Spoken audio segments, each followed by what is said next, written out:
Okay. Yeah. Yes. So we have seen today a few things. That is, first of all, a independent individual kingdom of Maratha in the western part, that is Sivaji and his administration and revenue system.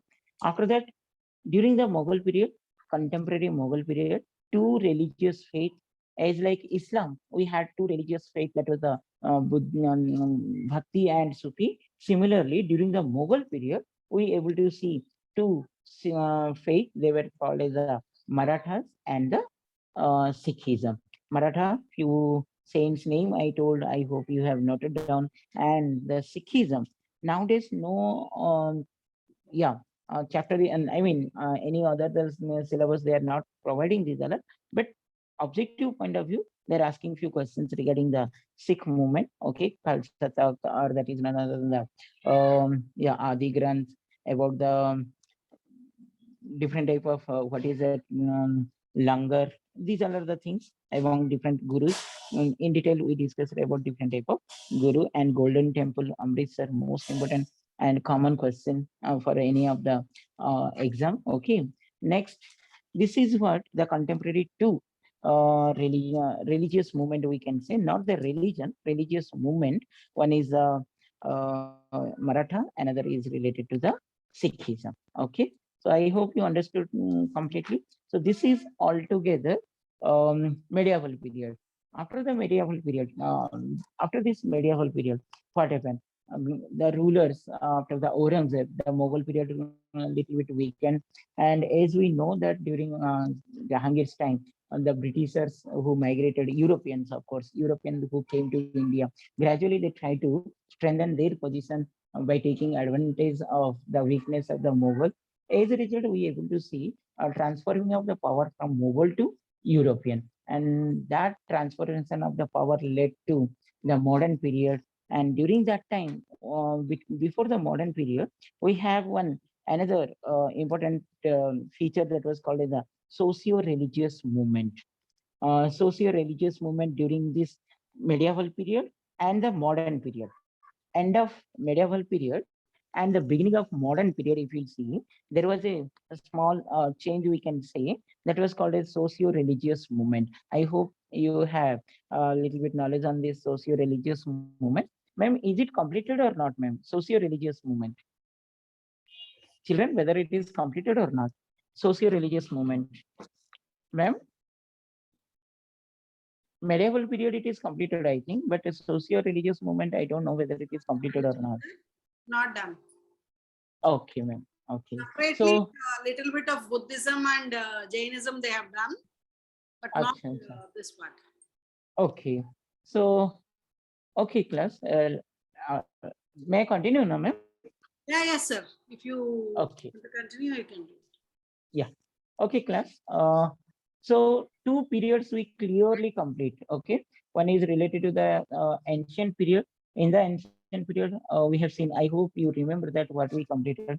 Ancient period, we have seen beginning of Indus Valley civilization, then the Vedic civilization, then the yeah, Mauryan civilization, then the Kushan dynasty, and we saw that Gupta dynasty up to Bardhan dynasty, Harshavardhan, last Bardhan dynasty, and the Bardhan dynasty end with the migration of the Arabs, 712 AD. After that, we completed as the ancient civilization.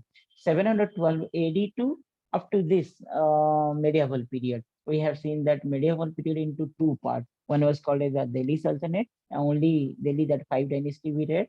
Then 1526 to till now we read about the Mughal period. And during these all, in the middle, we have discussed some socio-religious belief also. During this Vedic civilization, how the religion was started, during Vedas, Vedangas, that all, Ramayana, Mahabharata, and all this. During the Delhi Sultanate also, we have seen two religious movement. One was the Bhakti movement and the Sufi movement. During this Mughal period also, we have seen some religious movement that was none other than the Maratha and the Sikhism.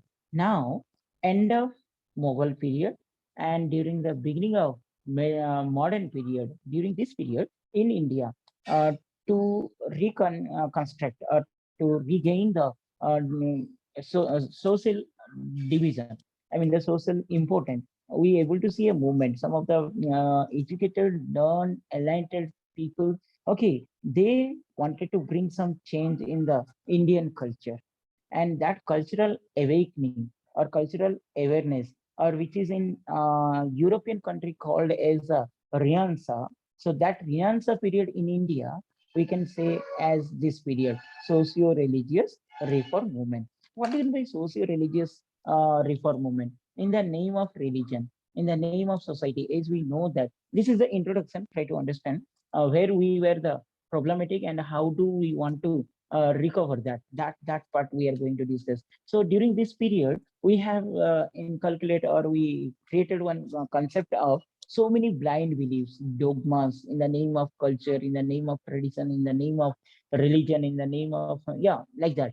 As a result, they were not good. They were not against the yeah, human, against the society. But in the name of culture, they try to continue, like sati, child marriage, widow, and such type of okay, illiterate and discrimination between the men and women, and caste is the most important, caste system. Okay, these are all things reached on its zenith on the top. And during this period, some of the Indians who were Indian by birth, but they were educated, they learned, they read different type of books, Machiavelli or Voltaire or Rousseau or Western concept. They read with the Western ideology, and they, by learning themselves in the Western concept, they wanted to bring change in India. And they wanted to, of course, it was not so easy, because children, we know that whenever there is a one tradition, one culture, we cannot change that culture so easily. We may face a lot of problems. The same thing happened here. But these leaders, they try to bring the real thing. It took a lot of time. It took a lot of they took a lot of struggle also. People were not easily accept that change, but they try to bring the change. Then who were they? If you'll see those great leaders, they were none other than who had a great contribution to bring that change. Raja Raman Rai, I hope you might have heard him, and his Brahma Samaj, the renowned person. Similarly, Swami Dayanand Saraswati and his Arya Samaj. Similarly, Raja Rammohn Rai, Vivekananda. Next, by that time we able to get some Western socio-religious movement also, which entered to India, Theosophical Society. Okay, like that, such type of reform we able to bring. Uh, those socio-religious movement we are going to discuss before the modern period. Okay. As I told you, in which field they wanted to bring the change. That field was none other than in the name of caste, upper caste, lower caste. Okay, ignorance, Sati Sahagaman. Next, Thugism. There was a system. Okay, next, illiteracy. They were not encouraging for reading, child marriage. Okay, these are the things they wanted to bring change in the existing system. Among those great leaders, if you see the first person, he was none other than the Raja Raman Rai. Let us continue Raja Raman Rai until that next class. Okay. So Raja Raman Rai, if you see, he was a first he established a short introduction. If you see Raja Raman Rai, he tried to bring his change from the Brahma Samaj established in 1829. Then that Brahma Samaj, yeah, Brahma Samaj, then he tried to bring the end to the Sati system. Next, propagating widow remarriage. He encouraged for widow remarriage. Next, opposing the child marriage and polygamy, opposing the caste system, opposing image worship, worshipping many gods. Next, the preaching against the useless practice such as costly sacrifice, superstition, favoring introduction of the Western education. These are the greatest contribution. We are going to discuss in detail about Raja Raman Rai. This is its introduction. Similarly, Swami Dayanand Saraswati, he created one socio-organization, socio-religious organization that was called as Arya Samaj.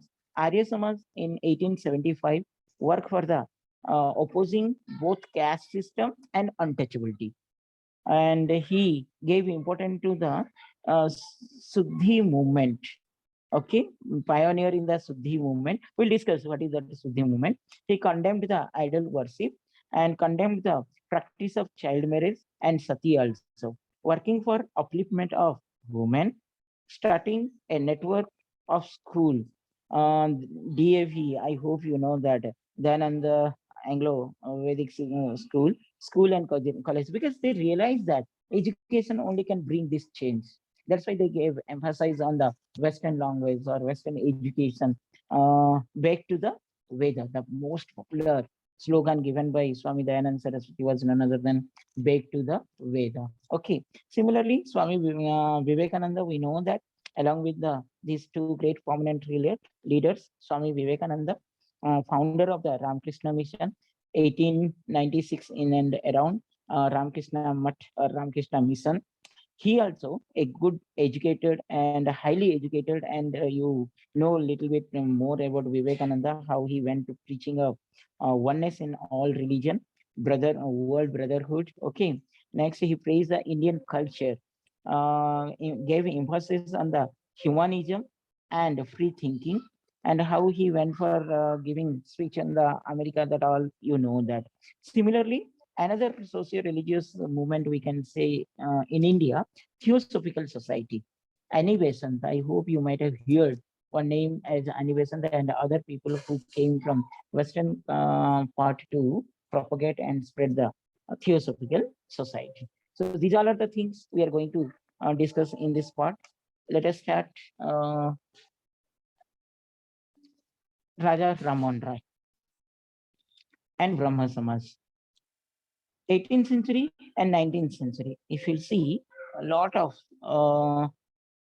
inhuman, we can say, okay, practice we had, and the condition of caste system, deplorable condition of the women, illiteracy, child marriage, and the idol worship, Pardha system. Pardha system, I hope you know that. Okay, polygamy, dowry system, making these all are completely yeah, practiced in India. Okay, such as a situation that Christian missionary began to convert so many Indian into their faith. To meet the challenge of Christianity, many socio-religious movements were started during this period. Okay, among them, the pioneer is none other than Raja Raman Rai. Now you start writing Raja Raman Rai between 1774 to 1833. 1774 to 1833. Please note down.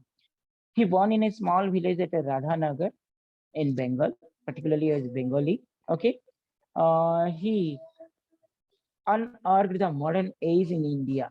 Rabindranath Tagore once told him he was the father of Indian Renaissance. Rabindranath Tagore's words, if you'll see, once he told Rabindranath Tagore about Raja Raman Rai that the father of Indian Renaissance was none other than Raja Raman Rai. Okay, definitely, because he did all these things. He had a great contribution. Okay, chalo. He was a great scholar in the Sanskrit, Persian, Arabic, Bengali, master in these all languages.